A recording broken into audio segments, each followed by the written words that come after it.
Done done done done done. One more time.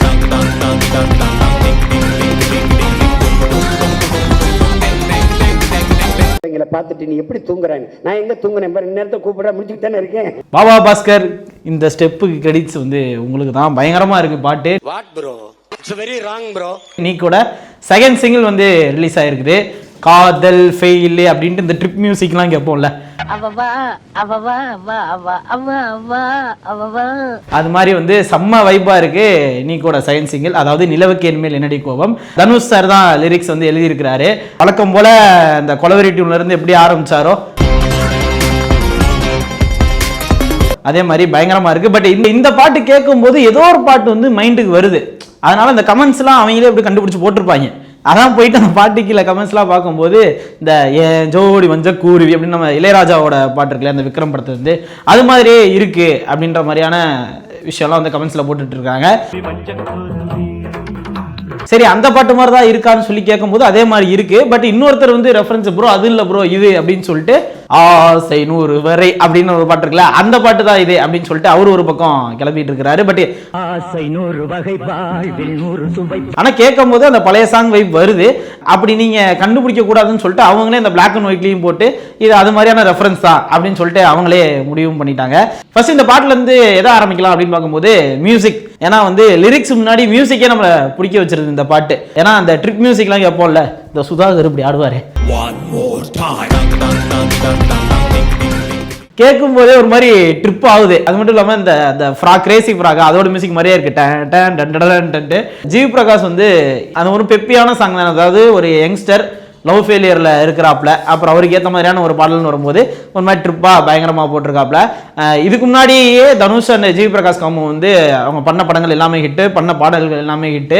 எனக்கு எந்த பாட்டு ஞாபகம் வருதுன்னா மயக்கம் என்னல காதல் என் காதல் அப்படின்னு கதறி இருப்பார் தனுஷ். அது மாதிரி தான் இந்த பாட்டும் இருக்கு. அவர் பாடும்போதே அவர் வாய்ஸுக்கான ஃபேன்ஸ் இங்கே நிறைய பேர் இருக்கிறாங்க. அவரோட வாய்ஸ்ல வரும்போது அதுக்கான ரசிகர்களும் இங்க வந்து அதை கொண்டாடிட்டு இருக்கிறாங்க அப்படின்னு சொல்லலாம். பட் ஜிவி பிரகாஷ்க்கு இந்த வருஷம் ஆரம்பிச்சதுல இருந்தா இல்ல நடுவுல இருந்தான்னு தெரியல, பண்ண எல்லா படங்களும் வந்து ஹிட் ஆகிட்டே இருக்குது. இப்போ ரீசெண்டா அமரன் பார்த்துருப்போம், லக்கி பாஸ்கர் அவர் சைலண்டா அந்த பக்கம் வின் பண்ணிட்டு போயிட்டாரு. அது மட்டும் இல்லாம கேப்டன் மில்லர்ல அவர் பண்ண பேக்ரவுண்ட் ஸ்கோர் வந்து பயங்கரமா பாராட்டப்பட்டுச்சு. ரஹ்மான் சாரே கூப்பிட்டு சொன்னதாலாம் வந்து சொன்னாங்க. எனக்கு தெரிஞ்சு உலக லெவலுக்கு அந்த பேக்ரவுண்ட் ஸ்கோர் வந்து போச்சு அப்படின்னே சொல்லலாம்.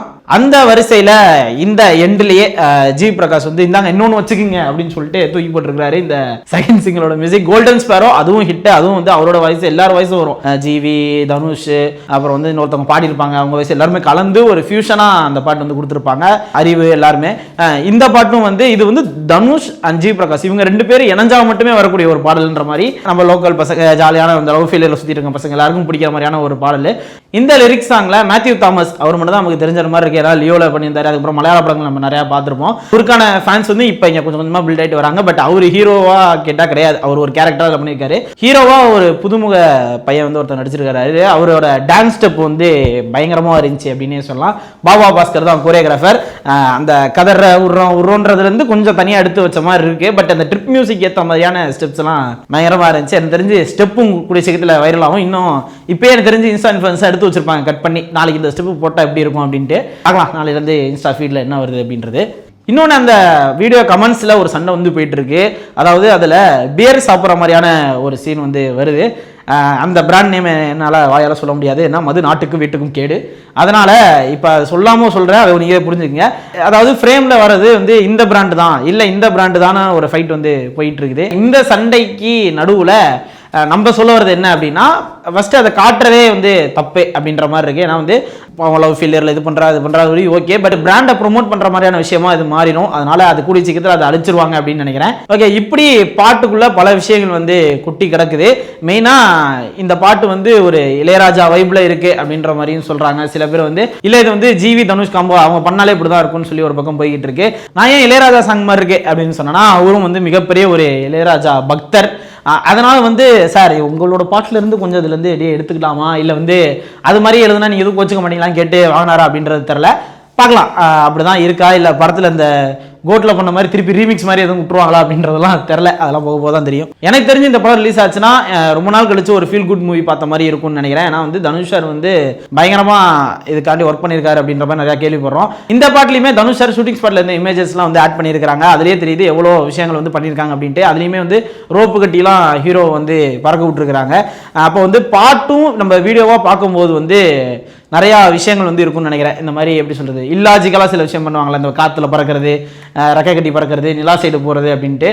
மெயினாக இந்த நிலவுக்கு என்மேல் கோவம் இந்த டைட்டிலுக்கும் இதுக்கு முன்னாடி வந்த 2 பாட்டிலுமே வந்து 3 ரெப்ரசென்ட் பண்ணுற மாதிரியான லிரிக்ஸ் வந்து நிறையா பார்க்க முடியுது. அப்போ வந்து நிலாவுக்கும் ஏதோ ஒரு சம்பந்தம் இருக்குன்னு நினைக்கிறேன். இதெல்லாம் டீ கூட நினச்சி நான் பேசிக்கிட்டு இருக்கேன், பட் அப்படியான்றது தெரியல. படம் பார்க்கும்போது வந்து தெரியும். ஆனால் நிறைய பேர் வந்து கோல்டன் ஸ்பேரோ மாதிரி இதனையும் யாராவது கேமியோ பண்ணியிருப்பாங்கன்றது எதிர்பார்த்துருப்பாங்க. அது வந்து பெரிய ஒரு டிசப்பாயின்மெண்ட்டாக இருந்திருக்கும். ஆனால் உங்களையும் மீறி ஒரு சர்ப்ரைஸ் வந்து கண்டிப்பாக படத்தில் இருக்கும். தனுஷ் கூட கேமியோ பண்றதுக்கான வாய்ப்பு இருக்கு. ஏன்னா எதிர்நீச்சல் வந்து இதே மாதிரி ஒரு லவ் ஃபெயிலியர் சாங் வந்து ஒன்று இருக்கும். அதுல வந்து நம்ம சிவார்த்தியன் கூட வந்து தனுஷ் சார் வந்து கேமியோ பண்ணியிருப்பாரு. அது அவரோட படம் அப்படின்றதுனாலே அவரும் ப்ரொடக்ஷனாலும் கிடையாது, அவர் வளரணும் அப்படின்ற மாதிரியான விஷயங்கள் வந்து பண்ணியிருப்பாரு. அதே மாதிரி இதுவும் புது பையன், புது ஹீரோ, ஒரு கேமியா கொடுத்து நம்மளை தேட்டரில் என்ஜாய் பண்ண வைப்பாரு அப்படின்னு நினைக்கிறேன். சரி, ஓவராலாக பாட்டு எப்படா இருக்கு அப்படின்னு கேட்டீங்கன்னா, பாட்டு எதிர்பார்த்ததை விட இந்த பாட்டு மிகப்பெரிய ஒரு ரீச் வந்து கொடுத்துருக்கு. கண்டிப்பாக எல்லாருமே இந்த பாட்டுக்கு அப்புறம் கோல்டன் ஸ்பேரோக்கு அப்புறம் பார்க்குறாங்களா இல்லைன்னு தெரியல, பட் இந்த பாட்டு கேட்டதுக்கு அப்புறம் கண்டிப்பாக இந்த படம் எப்போ வருது அப்படின்னு சொல்லிட்டு எல்லாருமே வந்து கேட்டுக்கிட்டே இருப்பாங்க. கூடிய சீக்கிரத்தில் இந்த படத்தில் ரிலீஸ் டேட் அனௌன்ஸ் பண்ணுவாங்கன்னு நினைக்கிறேன். இப்போ வரைக்கும் அந்த போஸ்ட்லையும் சரி வெட் அப்டேட்லையும் சரி எங்கேயுமே அதை மென்ஷன் பண்ணலை. தெரியல, அவர் இன்னும் நிறையா படம் ஒரு கிட்டத்தட்ட ஒரு 14 படம் அவர் அந்த பக்கம் வச்சிருக்காரு நடிக்கிறதுக்கு மட்டும். இந்த டைரக்ஷன் பண்ண படத்தை எப்போ ரிலீஸ் பண்ண போறாருன்னு தெரியல. கண்டிப்பாக ரிலீஸ் டேட் எப்போ வரப்போகுது, இன்னும் என்ன மாதிரியான அப்டேட்ஸ்லாம் வரப்போகுதுன்றது தெரியல. அப்படி வந்துச்சுன்னா அடுத்தடுத்த நம்ம வீடியோவில் பார்ப்போம். அண்டில் தென் வைக்கிறேட்டா, பை பாய்.